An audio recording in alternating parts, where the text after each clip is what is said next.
Hello friends, இந்த சொர்ண rice சேனலில் இன்றைக்கி நம்ம பார்க்குறது ரொம்ப ஈஸியான மெத்தடில் டேஸ்டியான ஆந்திரா பருப்பு பொடி தாங்க பார்க்குறோம். இது வாய்வெல்லாம் ரொம்ப அடிக்காதுங்க. சில பேர் பயப்படுவீங்க இல்லையா, நமக்கு துவரம் பருப்பில் செய்கிறது எனக்கெல்லாம் வாய்வுப்பா ஒத்துக்காதுப்பா, நான் சாப்பிட மாட்டேன்ப்பா, ஆனால் எனக்கு ரொம்ப பிடிக்கும் அப்படின்னு சொல்கிறவங்க கூட இது நீங்கள் நிறைய போட்டு சாப்பிட்டாலும் ஒன்றும் வாய்வு பிரச்சனைலாம் வராதுங்க. அதுக்கேற்ற மாதிரி தான் நம்ம இன்றைக்கி பொருட்கள்லாம் சேர்க்க போகிறோம். இது நம்ம வெறும் துவரம் பருப்பில் மட்டும் செய்யலை, இன்னும் 2 பொருளும் சேர்க்க போகிறோங்க. இப்போ நான் ஃபஸ்ட்டு எந்த மெஷரிங் கப் நீங்கள் எடுக்கிறீங்களோ அதே அளவு தான் நீங்கள் மீதி பருப்புகளையும் நம்ம அளந்து எடுத்துக்க போகிறோம். இப்போ நான் ஒரு 100 கிராம் அளவுக்கு எடுத்திருக்கேன். அது நீங்கள் எந்த கிளாஸில் வேணாலும் நீங்கள் மெஷர் பண்ணி எடுத்துக்கோங்க. இதுக்கு மட்டும் நம்ம ஹையில் வச்சு வறுக்கக்கூடாதுங்க. ட்ரை ரோஸ்ட்டு தான் பண்ணணும். வெறும் வாணலில் போட்டு பொன்முருவலாக இந்த மாதிரி நீங்கள் வறுத்து எடுத்துக்கோங்க. ஃபஸ்ட்டு பருப்பெல்லாம் எடுத்தோடனே நல்லா புடச்சிட்டு ஒரு நல்ல மஸ்லின் கிளாத்தில் போட்டு நீங்கள் தொடச்சி எடுத்துருங்க. கையினால் இப்படி போட்டு நல்லா தொடச்சி எடுத்துட்டிங்கன்னா, துணியிலையே வச்சு எடுத்துட்டிங்கன்னா அதில் உள்ள அந்த தூசியெல்லாம் போயிடும். அதன் பிறகு தான் நம்ம இந்த மாதிரி வறுக்கணுங்க. நல்ல சிம்மில் வச்சு தான் வறுத்துக்கணும். இப்போது நான் பைத்தம்பருப்பு சேம் அதே அளவு நான் எடுத்திருக்கேன். 100 கிராம் எடுத்ததில் அதே மாதிரி இதுவும் 100 கிராம் எடுத்துகிட்டு அதே மாதிரி நல்லா இரும்பு வாணலில் போட்டு வறுத்திங்கன்னா ஈவனாக வறுக்கும். உங்களுக்கு எல்லா சைடும் ஒரே மாதிரி முறுவலாக வரும். அதே மாதிரி சிம்மரில் வச்சுக்கோங்க அடுப்பை. இப்போ நம்ம இதிலேயே காஞ்ச மிளகாவை போட்டோம் அப்படின்னாக்கா ரொம்ப தீஞ்சு போகாமல், அதே நேரத்தில் ரொம்ப கமறலும் இருக்காது, நல்ல முருகலாக உங்களுக்கு அந்த காஞ்ச மிளகா கிடைக்குங்க. நான் நல்லா நீட்டு வாக்கில் இருக்கக்கூடிய நல்ல பெரிய காஷ்மீரி சில்லி தான் நான் போட்டிருக்கேன்.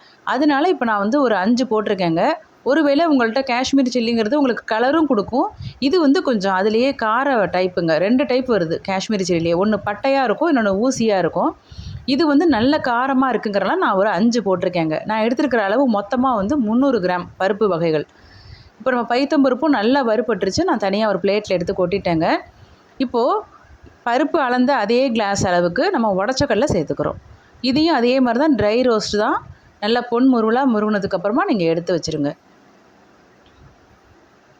இப்போ வறுபட்டுருச்சு பாருங்கள். நான் இப்போ இதை எடுத்து வச்சுட்டு இப்போது தான் நம்ம 1 டீஸ்பூன் எண்ணெய் போட்டுக்க போகிறோம் வாணலில்.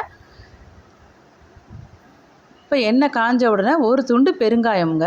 இது நல்லா ஒரு 1 இன்ச் அளவுன்னு வச்சுக்கோங்களேன். அந்த மாதிரி நம்ம கட்டி பெருங்காயம் போட்டாலும் சரி, உங்கள்கிட்ட அது இல்லைன்னா நீங்கள் பவுடர் ஃபார்மில் இருந்துச்சுன்னா மிக்சியில் போடும்போது கூட நீங்கள் போட்டுக்கலாம். இப்போ இது நல்லா எண்ணெயில் பொரிஞ்சு வந்தோன்னா தனியாக அதையும் எடுத்து வச்சுக்கோங்க. இப்போ நம்ம எடுத்துருக்கிற அளவு 300 கிராம் நான் எடுத்திருக்கேன் மொத்தமாக பருப்பு. அதுக்கு நான் ஒரு 6லேருந்து 7 பல் வரைக்கும் பூண்டு பல் எடுத்து வச்சுருக்கேன். அதை இந்த அளவுக்கு நல்லா முருக விட்டு நீங்கள் எடுத்துருங்க எண்ணெயில். அதே எண்ணெயிலே தான் நம்ம அந்த 1 டீஸ்பூன் எண்ணெய் போட்டோம் இல்லைங்க, அதிலே தான் நம்ம எல்லாத்தையுமே வறுத்துக்கிறோம். 1 கொப்பு வரைக்கும் நம்ம கறிவேப்பிலை போட்டுக்கலாம். அதுவும் நல்லா உங்களுக்கு முருகலாக ஆகணுங்க. நம்ம கையில் எடுத்து இப்படி நீங்கள் உடச்சி பார்த்தீங்கன்னா நல்லா உடையிற அளவுக்கு இருக்கணும். கல் உப்பு எடுத்திருக்கேன். முடிஞ்ச வரைக்கும் நம்ம கல் உப்பு யூஸ் பண்ணால் நல்லதுங்கிறனால நான் எப்போவுமே சமையலுக்கு மேக்ஸிமம் கல் உப்பு தான் போட்டுக்கிறது.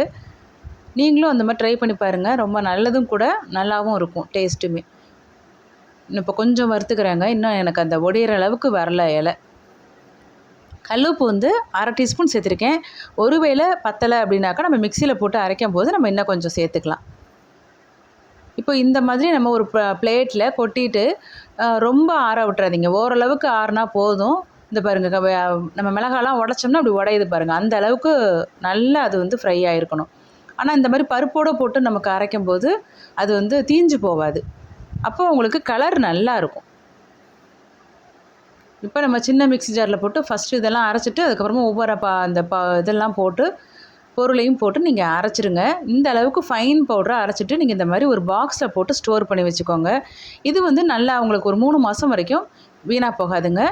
ரொம்ப டேஸ்ட்டாக இருக்கும். நீங்கள் ஒரு முறை செஞ்சு பார்த்துட்டு நல்லா இருந்துச்சு அப்படின்னாக்கா கண்டிப்பாக ப்ளீஸ் சப்ஸ்கிரைப் பண்ணிக்கோங்க. அப்போ தான் எனக்கு ஒரு மோட்டிவேஷனாக இருக்கும். நிறைய வீடியோஸ் நம்ம இந்த மாதிரி போட முடியும்.